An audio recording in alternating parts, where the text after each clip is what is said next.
Sejam bem-vindos a mais um Book Free Brain 4.7.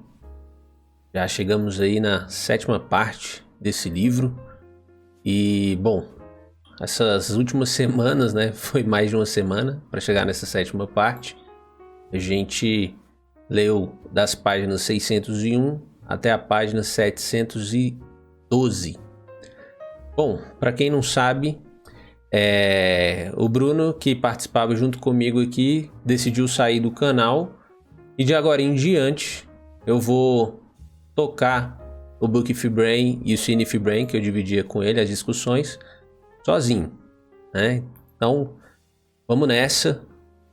Para quem não conhece também, o Book Free Brain é a nossa proposta de trazer reflexão a partir do conteúdo de livros, né? Então toda semana aí a gente vai ler um pedacinho do livro escolhido e vamos, na semana seguinte, no dia da live, trazer para vocês as nossas principais impressões e também o que a gente pode, a partir dessas impressões, trazer de reflexão também. O livro As Brumas de Avalon conta a história do rei Arthur. Na verdade, é até bem mais amplo do que isso, né? Começa lá atrás, antes do Arthur nascer de fato, e vem passando várias gerações, na verdade. Acho que já está quase entrando na 3ª geração e novos personagens vão aparecendo a todo momento, mas é a história sendo contada pela perspectiva das mulheres, das personagens dessa história. E principalmente pela Morgana, é a personagem que aparece assim como narradora quase que em vários momentos, assim, ela tem a maior parcela nesse ponto. Bom, essa semana a gente trouxe alguns pontos aí e vamos conversar sobre eles, né? Então, a Gwen Rifá, que é a esposa do rei Arthur, ela começa a culpá-lo por não ter filhos e por aquele momento onde ela, o Arthur e o Lancelot decidem ali ter uma relação sexual entre os três, né? Então ela fala que ela começou a pagar essa penitência toda de não ter filhos por conta disso, né? E aí ela culpa o rei Arthur como se ela não tivesse responsabilidade nenhuma sobre esses atos, né? O que é engraçado, assim, já que ela depois se encontra com o Lancelot várias vezes e aparentemente sem muita culpa. E aí tem um fato que é bastante comum, né, na nossa vida cotidiana, que é algumas coisas acontecerem. Tem dois fatos aí, na verdade. Um deles é algumas coisas acontecerem e a gente culpar os outros, né? Então isso acontece, né, nesse momento, né, onde a Gwen não olha para as consequências dos seus próprios atos ali e começa a culpar o Arthur por isso, né, dizendo que ele que é o grande vilão ali do fato dela não ter filhos. Lembrando que ter filhos, né, nessa história, né, naquela época, era bastante importante para as mulheres.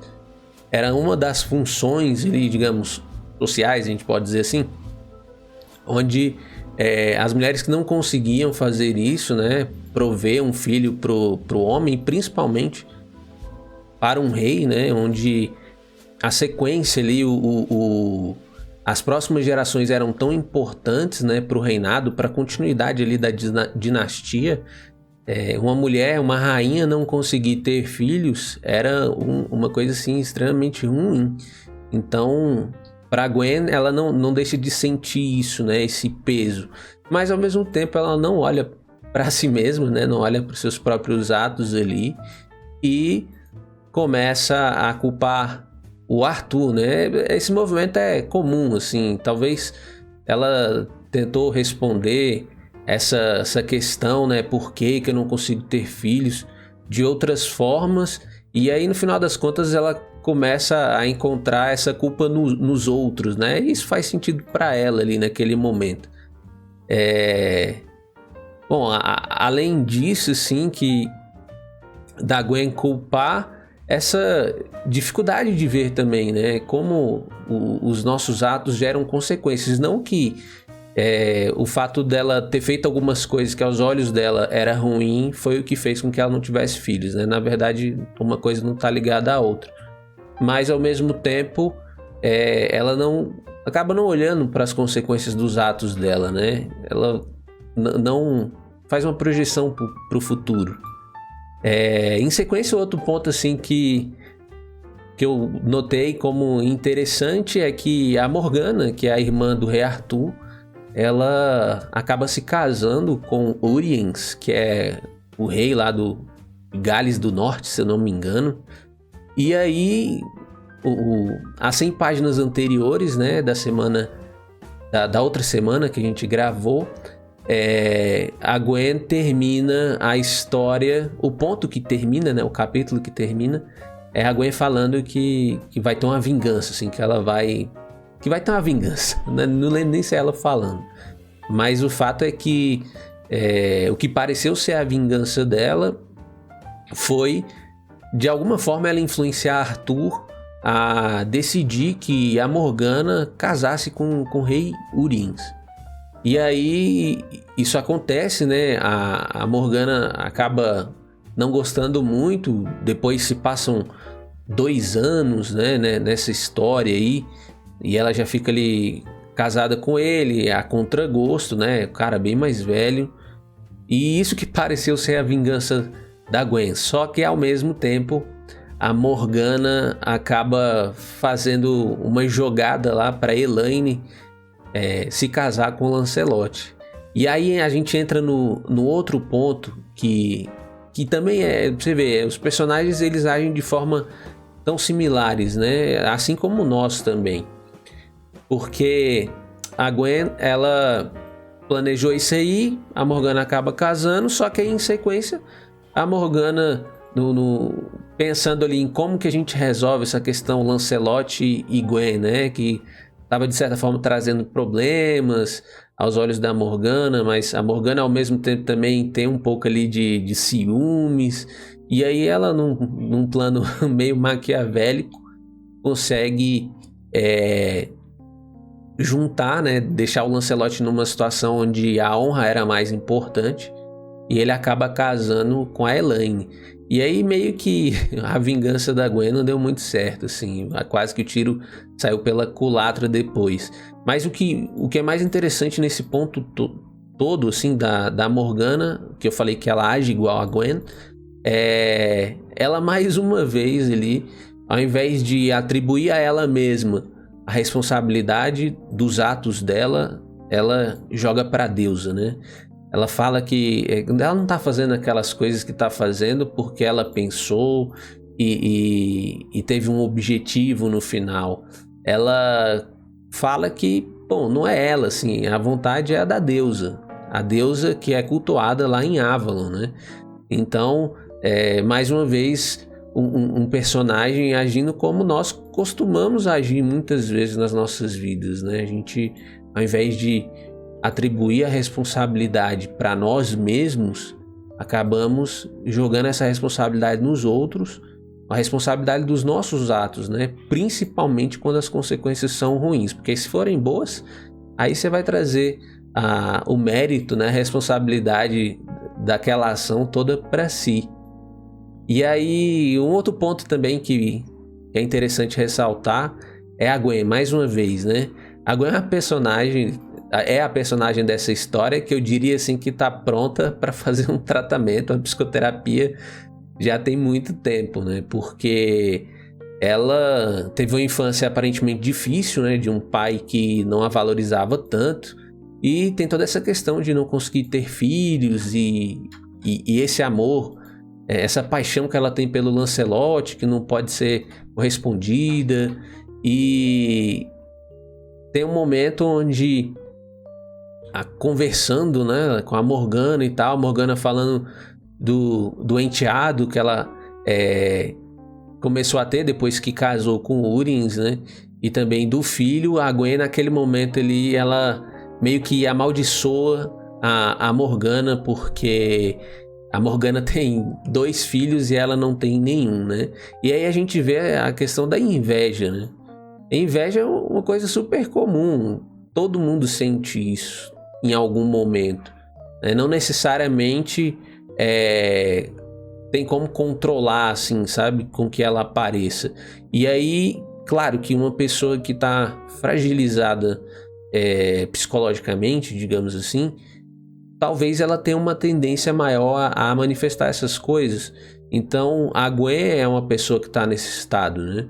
A Gwen, querendo muito ter um filho, nunca consegue. Aí ela vê uma pessoa que tem 2 e nessa hora vem com muita força esse tipo de sentimento. O que eu queria trazer para reflexão dos nossos dias assim, é que é comum essas coisas aparecerem nas nossas mentes, mas ao mesmo tempo a gente precisa aprender a lidar com isso de uma forma adequada, né? Então é comum aparecer, mas obviamente que você não vai colocar em prática um plano ruim ali para, de certa forma, prejudicar a outra pessoa, né? Então, mais um indício nessa história de adoecimento da Gwen, que, enfim, sofre tanto com essa questão de não ter um filho.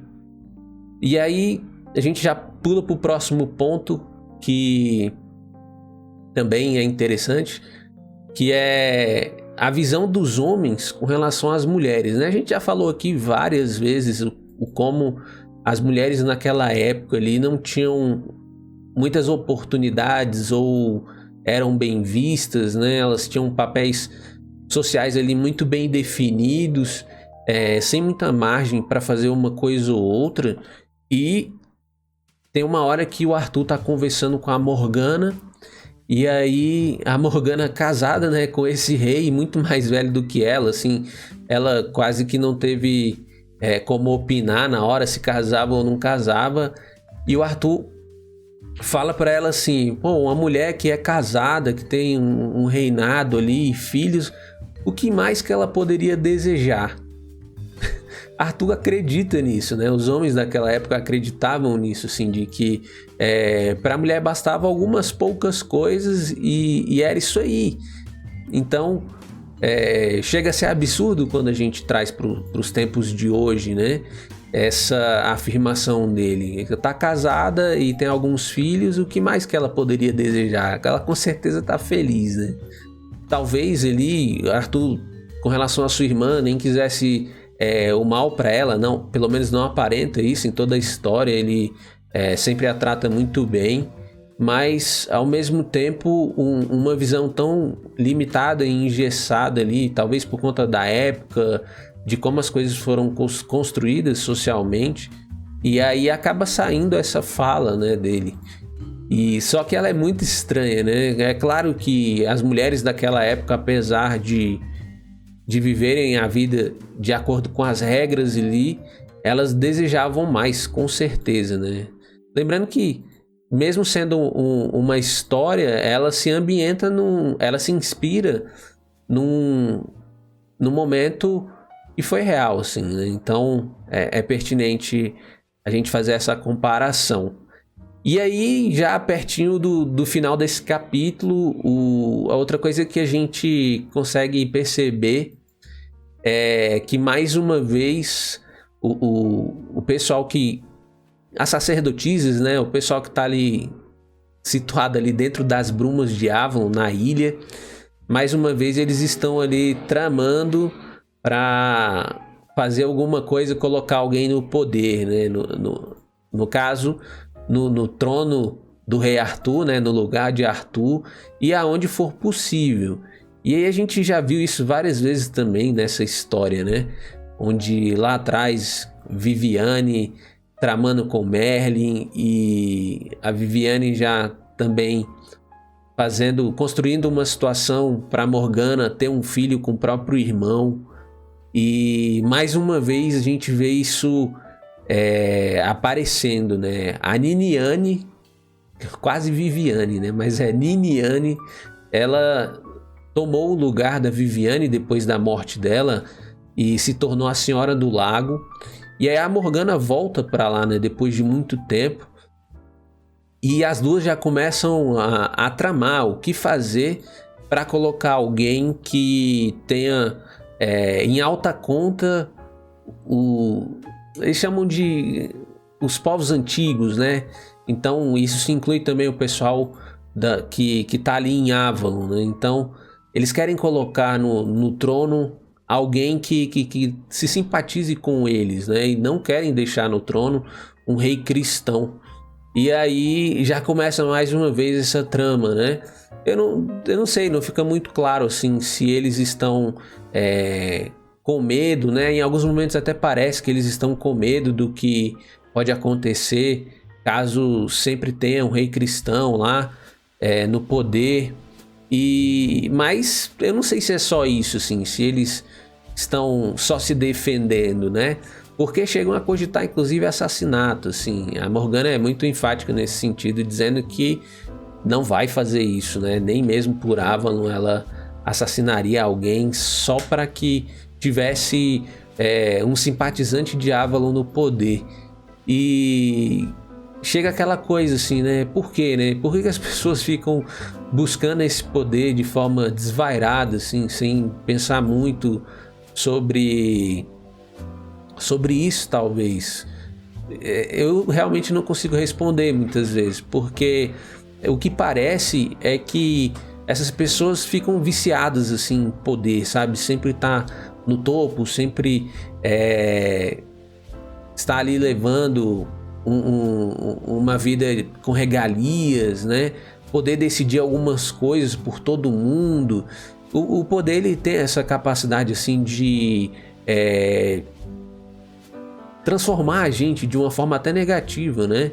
Então, por que? Fico me perguntando. Por que envidar esforços para mais uma vez colocar alguém ali no poder? Claro que se você coloca um simpatizante no poder, você vai trazer benefícios para o seu lado, né? E talvez evitar ameaças.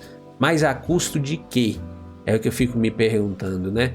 Principalmente quando a gente compara com a situação que a gente vive, né? Atualmente, já há muitos anos, e provavelmente será assim para frente, né? Muitos anos à frente. O fato de que os poderosos, né? Que a gente pode colocar os políticos, os grandes empresários, por que eles continuam perseguindo isso, né? O poder e o dinheiro, principalmente.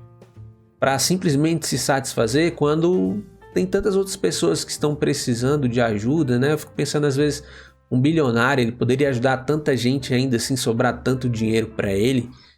Por que o poder fascina tanto as pessoas, né? E aí na história a gente consegue perceber que, apesar das gerações, né? Veio Viviane, veio Merlin, tem o Kevin agora, que é o novo Merlin.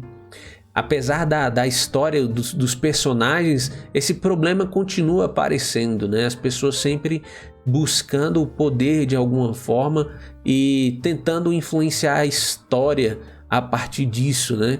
Então a gente vê ali mais uma vez Niniane e Morgana tramando para colocar alguém no lugar do Rei Arthur. Ela já tem uma carta na manga. Ao mesmo tempo, colocar alguém ali também em Gales do Norte, que é onde a Morgana mora junto com o rei Uriens, né?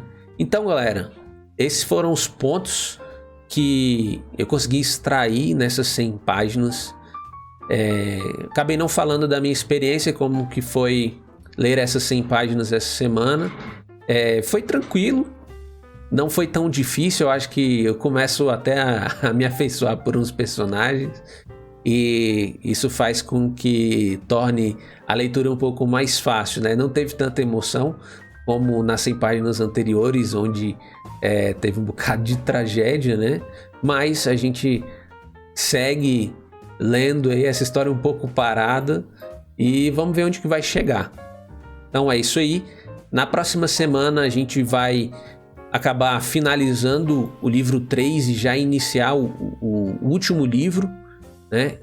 Lembrando que o volume único são 4 livros lá dentro, né? Então a gente vai finalizar o terceiro e iniciar o quarto. E estamos aí na reta final. Acredito que mais 3 lives e a gente consegue finalizar esse livro e vamos partir para o próximo, que agora eu não lembro direito aqui, mas acho que é a Senhora do Lago, sei lá, um negócio assim, uma casa da floresta, eu não lembro direito.